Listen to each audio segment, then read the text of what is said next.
మన ప్రేక్షకులందరికీ కూడా ఈరోజు చాలామంది బాధపడే విషయం కానీ లేదా చాలామంది జాతకుల దగ్గరికి వెళ్ళినప్పుడు భయపెట్టే విషయం కానీ ప్రధానంగా ఏంటి అంటే కనుక అది చాలామంది ఎదిగిన సమస్యే సర్పదోషం, సర్పశాపం.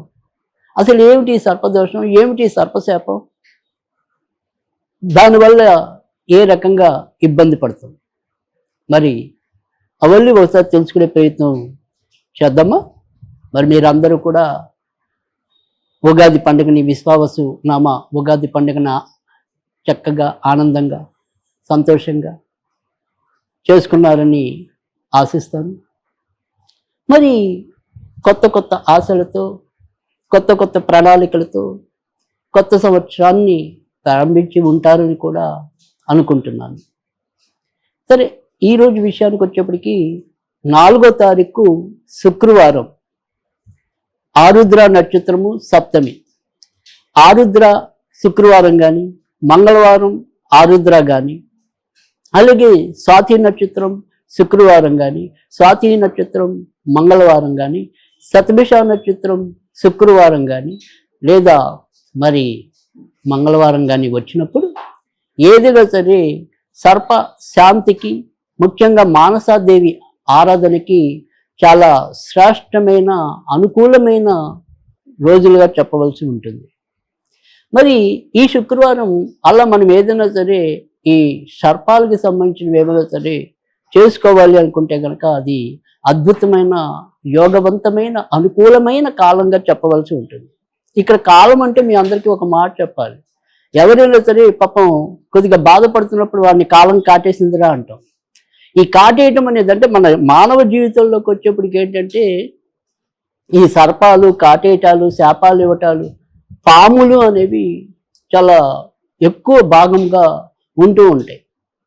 మనం ఏదైనా సరే కొద్దిగా చెడైనా సరే మంచైనా సరే, అలాగే పూజలు చేసినా ఏవి చేసినా కూడా ఈ పాములతో ఏదో రకంగా మనకి సంబంధం ఉండటం అనేది ఇవాళ కొత్తగా రాలేదు. మీరు కనుక గమనించినట్టయితే కనుక చాలా ఏళ్ల కిందట మనకు ఒక సామెత ఉండేది, వాడికేరా కోటికి పడగలెత్తాడని. అసలు ఏమిటి ఈ కోటికి పడగలెత్తడం, ఆ మాట అనేది ఎందుకు వచ్చింది అంటే కనుక పూర్వం రోజుల్లో ఈ సంపన్నులందరూ కూడా బాగా సంపాదించిన వాళ్ళు వాళ్ళ ఇంటిపైన పాము జెండాని ఎగరేసేవారు. అది అంటే వాళ్ళు కోటికి పడగలెత్తిన వాళ్ళగా అలాంటి వాళ్ళని భావించేవారు. అదే తర్వాత కాలక్రమేణా బాగా సంపాదించే వాళ్ళందరికీ కూడా అది ఒక పర్యాయ పదం లేదా సామెతగా మనం వాడుకలోకి తీసుకురావడం అనేది జరిగింది. తర్వాత మనకి ఈ యొక్క పురాణ గాథల్లో చూసినట్టయితే కనుక దుర్యోధనుడి యొక్క జెండా పైన అంటే రథానికి ప్రతి ఒక్కరికి కూడా మరి ఈ రథం మీద వారికి ఒక పతాకం ఉండటం, ఆ పతాకం మీద ఏదో ఒక చిహ్నం ఉండటం, ఇలాంటివన్నీ కూడా మనం చాలామందికి మనందరికీ కూడా తెలుసు. అలాగే ఈ దుర్యోధనుడి యొక్క జెండా కూడా ఆ జెండా మీద నాగపాము చిహ్నం అనేది ఉంటుంది. అందుకే ఆయన్ని నాగధ్వజుడని కూడా అంటూ ఉంటారు. ఏదైనా సరే మనిషికి వారి వారి యొక్క ప్రవర్తనలో కొన్ని పూర్వజన్మ వాసనలు ఉంటాయనేది మనందరం కూడా తెలుసుకున్నదే. అలాగే ఈ యొక్క దుర్యోధనుడు కూడా ఒకానొక కాలంలో మరి ఈ సర్పాలతో సంబంధం ఉండి అవతరించిన వాడిగా కూడా ఈ పురాణ కథలు చెప్పడం అనేది జరిగింది. అలా మనకి దుర్యోధనుడు అనేది కనపడుతుంది. ఇక్కడ ఏదైనప్పటికీ కూడా అంటే సంపదలు పోగొట్టుకోవటం కానీ, హఠాత్తుగా ఏదైనా సరే మనిషికి సంపదలు కలగటం కానీ, వీటన్నిటి వెనుక కూడా రాహు యొక్క ప్రాధాన్యత ఉంటుందని చెప్పి జ్యోతిష్య పరిభాషలో చెప్పడం అనేది ఉంటుంది. అంటే రాత్రికి రాత్రి ఎవరైనా సరే ఉన్నట్టుండి బికారులు అవ్వాలన్నా కూడా దాంట్లో ఏదైనా సరే రాహు పాత్ర ఎంతో కొంత ముఖ్యంగా ఇంకా ఎక్కువే ఉంటుంది మిగతా గ్రహాలతో పోలిస్తే. అలాగే ఏదైనా సరే ఆకస్మికంగా ఎవరికైనా సరే అదృష్టం కలిసి రావటం, ఉన్నట్టుండి మరి వాళ్ళు కోట్లకి పడగలెత్తటం, ఇలాంటివన్నీ కూడా రాహు యొక్క దయా దాక్షిణ్యాల మీదే ఉంటాయి. మరి అలాంటి ఈ రాహు నక్షత్రమైన ఆరుద్ర, అది కూడా శుక్రవారం కలిసి రావటం, మనం వీటికి సంబంధించినవి ఏమైనా సరే చేసుకోవాలి అంటే కనుక అది యోగదాయకమైన కాలంగా చెప్పాల్సి ఉంటుంది. ఆ రకంగా ఈరోజు శుక్రవారం 4వ తారీఖు నాడు ఏం చేయాలి అంటే కనుక, మానసాదేవి గురించి మీకు తెలిస్తే కనుక మానసాదేవి కవచం ఉంటుంది. ఆ మానసాదేవి కవచం అనేది పఠించటం అనేది ఒక రకం. ఇలాంటివి ఏమీ తెలియకపోతే కనుక ఇప్పుడు నేను చెప్పే పద్ధతిలో ఒక చిన్న వెండి నాగపడిగ అనేది ఒకటి మీరు తెచ్చుకోండి.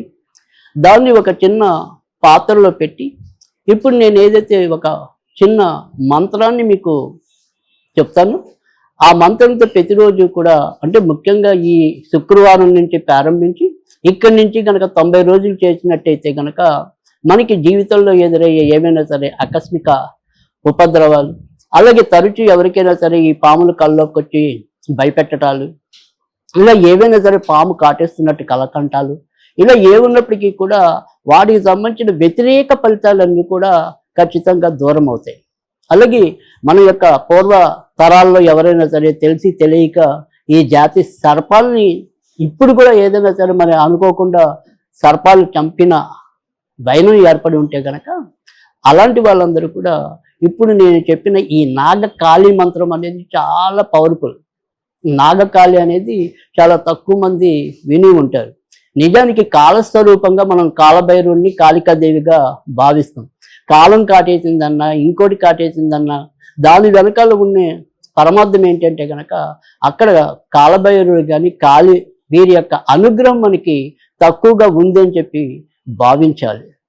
కనుక ఆ రకంగా మనం ఏదైనా సరే ఈరోజు చేసే పూజ వల్ల ఈ నాగకాళి మంత్రాన్ని రోజు 90 రోజులు నేను చెప్పిన పద్ధతిలో పఠించి ఈ నాగపాడికి గనక పూజ చేసినట్టయితే మీకు సర్వ విధాల నాగ రక్ష అనేది లభించడం అనేది ఉంటుంది.